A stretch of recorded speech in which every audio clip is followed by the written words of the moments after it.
Pag ano, sabi niya, umuwi ako, baka ako pa barangay. Oh, bakit may kasalanan ka doon?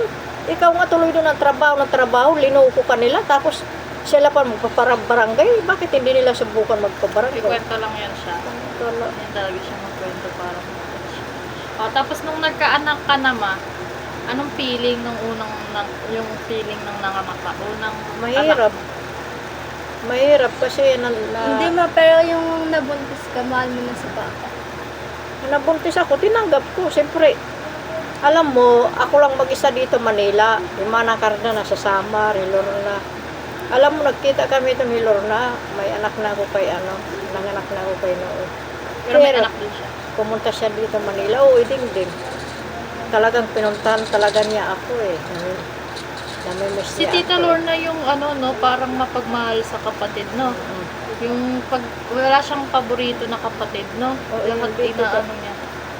Tapos, nung nanganak ka, mahirap. Unang anak mo, unang pagbubuntis mo. Oo, hindi.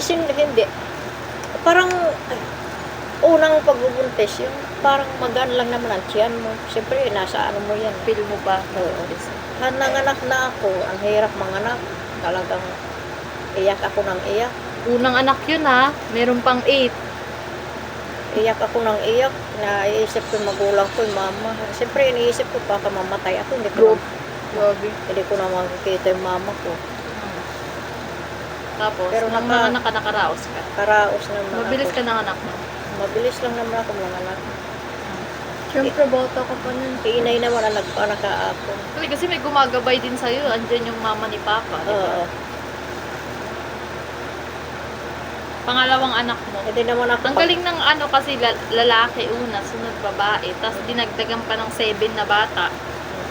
Babae, lalaki na nga. Kasi hindi uso family planning nun, no? Hindi ako nagpa-family planning. Pero may noon. family planning na nun. Mayroon, may pills, Oh. may inject. Ayaw ko lang kasi busy nga ako pananay kasi naninayang ako ng araw eh. Ang halimbawa, makatahi ako. Sabihin pa natin makadalawandaan ako nga manika. Binibilang ko yan ang isang araw kung magkano natatahi ko. Ayan Siyempre, may rason bakit siya may ganito sa lamin. oo, ayan na ang taas bito-bito. Kapapanganak ko lang, nananahi na ako manika para Ang hirap din ang buhay natin. ang no? hirap. Papa mo noon, pag kung saan may inuman, doon nagiinom. Kasi hindi mo maiwan-iwan. Hindi ko maiwan-iwan kasi mga anak ko saan ko hindi ko Ganun naman dati na hindi pag iniwan mo yung mga anak mo kawawa kasi ganun. Pero Diba? hindi alam na mas kawawa pag dumami pa yung mga anak.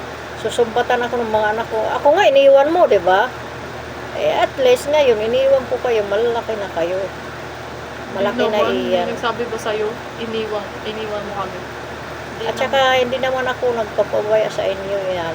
Hindi, yung dating mga henerasyon na pag yung nagtitiis sila sa asawa nila pagpangat yung ugali, pag ang rason nila kawawa yung mga anak. Pero ngayon kasi, nina-normalize na nila na parang Kaya yung tita ko naman nakarda pag alis niya, nanganak ako. Pagbalik niya, buntis na naman ako.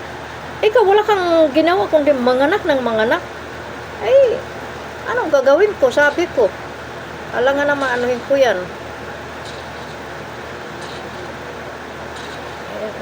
Kaya pala yung di ba dati, namamanhid to pa ako, nagpahilot ako kay Dikti, parang nagbawas ang niya, pamamanhid ang pa ako.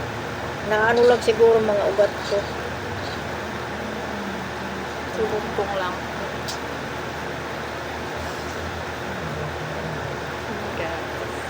Part 3.